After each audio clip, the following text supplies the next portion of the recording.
talk about Psalm 91 because that's one of the greatest, like one of the top psalms in the book of Psalms, Psalm 91, and we see sometimes we use that out of context, sometimes we use it in context. But what is the context of Psalms 91? If I was an ancient Israelite, how would I read this text? Okay, so you just said the key again. If I beat a drum or if I have my one string banjo, this is it. And when you read the Old Testament, I want the ancient Israelite living in your head. When you read the New Testament, I want the first century Jew living in your head. And think about how simple this is. Wouldn't it be great if when we read the Bible, we were trying to figure out what the writer meant in his own worldview, in his own context, and also the people he was writing to, because they're living at the same time. Right. They don't write just to, well, I'm going to put some words down in 2,000 years, they'll understand this. No, I mean, they write with purpose. They're writing to a living audience that shares, their worldview. Now, we don't. We're thousands of years removed from that. But if we did that, your example is a great illustration. Because if you go to Psalm 91, I'm just going to click, go there. So read a few phrases here. And this is ESV, if anybody wonders. So, he who dwells in the shelter of the Most High will abide in the shadow of the Almighty. I will say to the Lord, my refuge and my fortress, my God in whom I trust. For he will deliver you from the snare of the fowler and from the deadly pestilence. Okay, and you keep reading, you run into the don't fear the terror of the night or the arrow that flies by day, nor the pestilence or the destruction. Some of the Hebrew terms here, we have ketev, we had dever. Okay, we have resheph. Believe it or not, if an ancient Israelite was reading this and he runs across those terms, and a couple others, and there's also serpent language in Psalm 91. But if he runs across those things, he knows as an Israelite that those are names of Canaanite deities. See, like when I read it now, I think about an actual arrow, pestilence. I think of like a disease or something. Right, because in the ancient world, it was common to believe that you got this or that disease or a plague or something like that, that enemy gods were targeting you. Okay, and so this is the whole thing. Basically, this psalm is really saying, look, the Most High has, he's going to protect you from these other entities. In other words, he's bigger than they are. But we don't read it that way.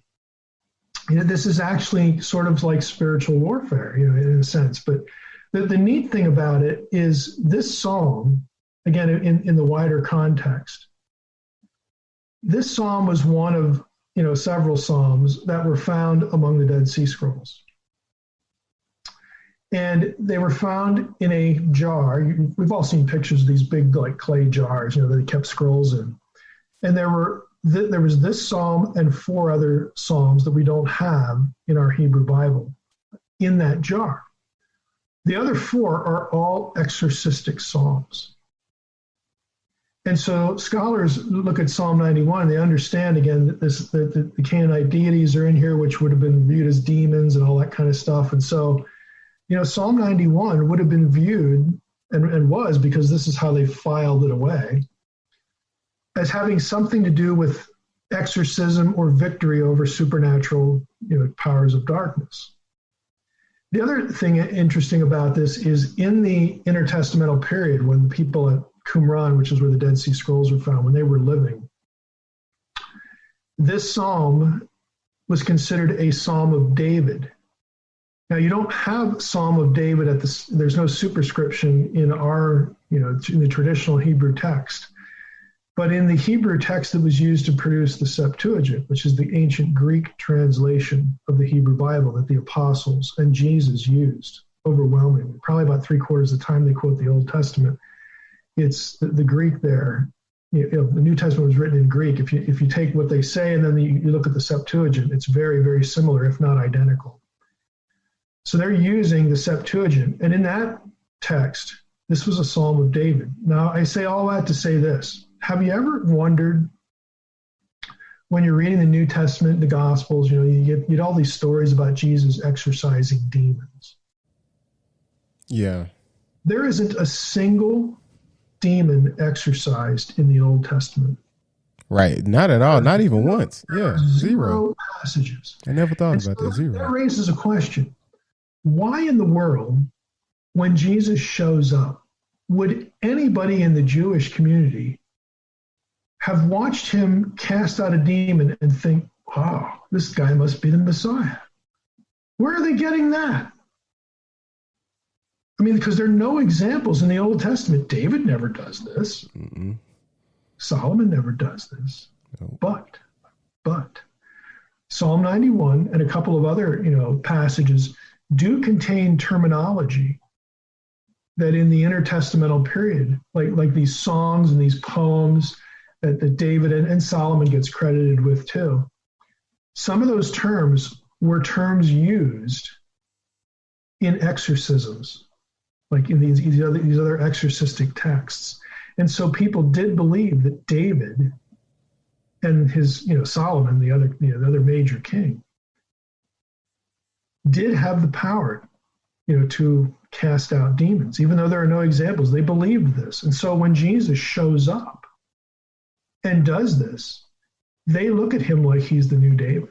He's the son of David. Because this is, how else could he do that? Right. Those are the dots they're connecting. Even though you have no examples, all you have is a few terms that led them to believe that there's this whole, and scholars have written about it. There's just a whole tradition, about Jewish exorcisms and stuff like this, and these texts from the Dead Sea Scrolls and all that.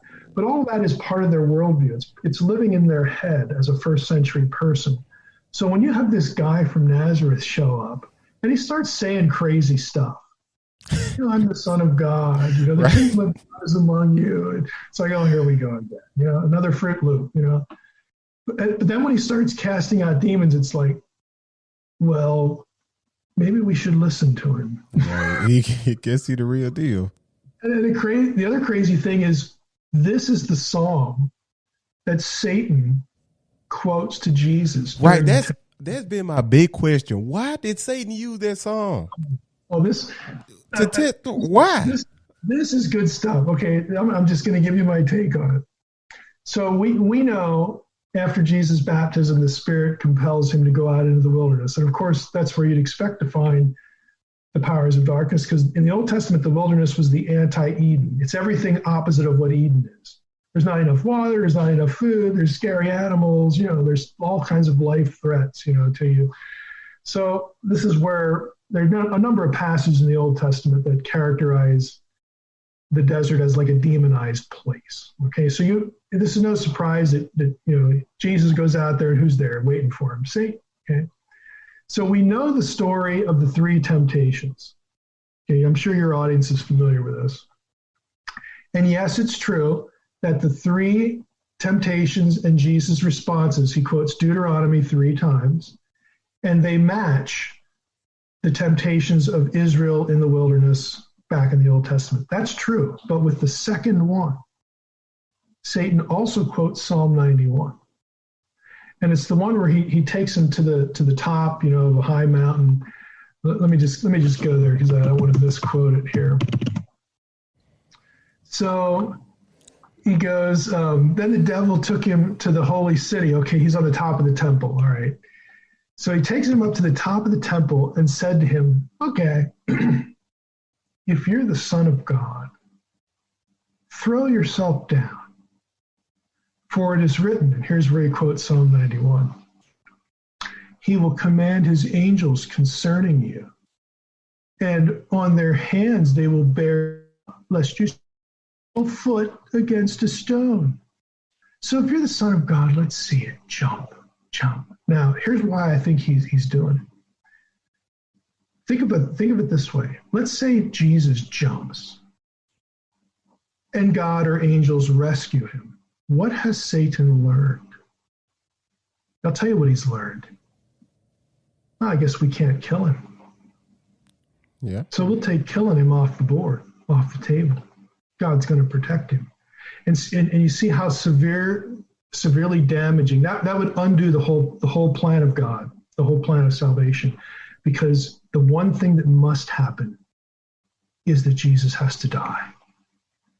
Okay, you cannot reverse the curses of Eden without, you can't reverse the death problem. Everything dies because of the first rebellion, Genesis 3.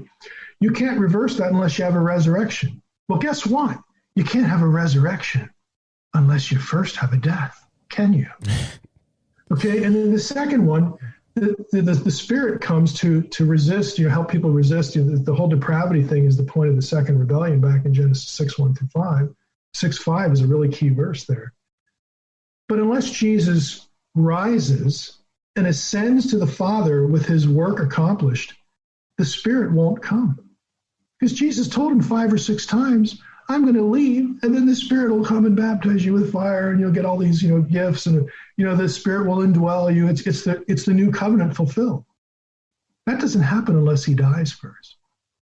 And the third rebellion, Paul in half a dozen passages links the resurrection and the ascension to the nullification of the authority of the principalities and powers. Again, the fallen gods of the Deuteronomy 32 worldview, the Babel event.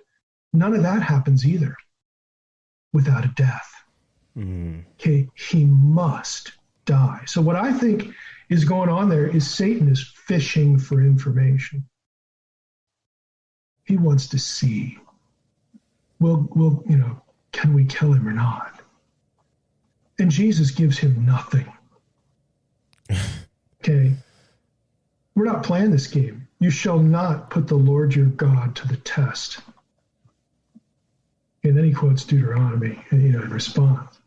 But the thing is, if Jesus goes ahead and does this, I'll show you I'm the Son of God. You betcha, If he does this, it takes the death right off the table. I guess we can't kill him. Wow, I never thought of it like that. Wow. I mean, it is literally all the marbles of the plan of God in that one question. Because if Jesus plays that hand, then Satan learns something that is indispensable, to his purposes. We'll do something else, but Jesus has to die. It's the whole point. So if that doesn't happen, there is no plan of salvation. All right, salvation's just out the window if Jesus jumped. It's out the window. It's out the window. So, and Jesus, of course, knows this. Right. So he has given Satan nothing in that exchange. So that's why I think he pulls that card out. He's fishing for information. Oh, I promise I never thought of it in that sense. I've been trying to answer that question for a while now. I've been coming up with all types of things. Just ask yourself, what happens if he doesn't? Right. You only got one or two outcomes. God says, well, that kind of stinks. He dies now, and what do we do with that? Because he's got a whole lot of preaching to do so people understand why he's dying. Well, that's out the window, but got to raise him up from the dead, and maybe somebody will figure that out. You know what I mean? Plus all the atonement imagery, the Passover, the First Testament, the New Covenant. None of that happens. None of that happened. This is the beginning of his ministry. Right. So all of that is just out the window. But if God doesn't deliver him, well, I guess the word of God was wrong. I guess you're not the Son of God. Oh, pity you. You know what I mean? It's like it's all there in a nutshell. Right. Oh, all in just one. And Jesus just doesn't play along. Yeah. He doesn't play along.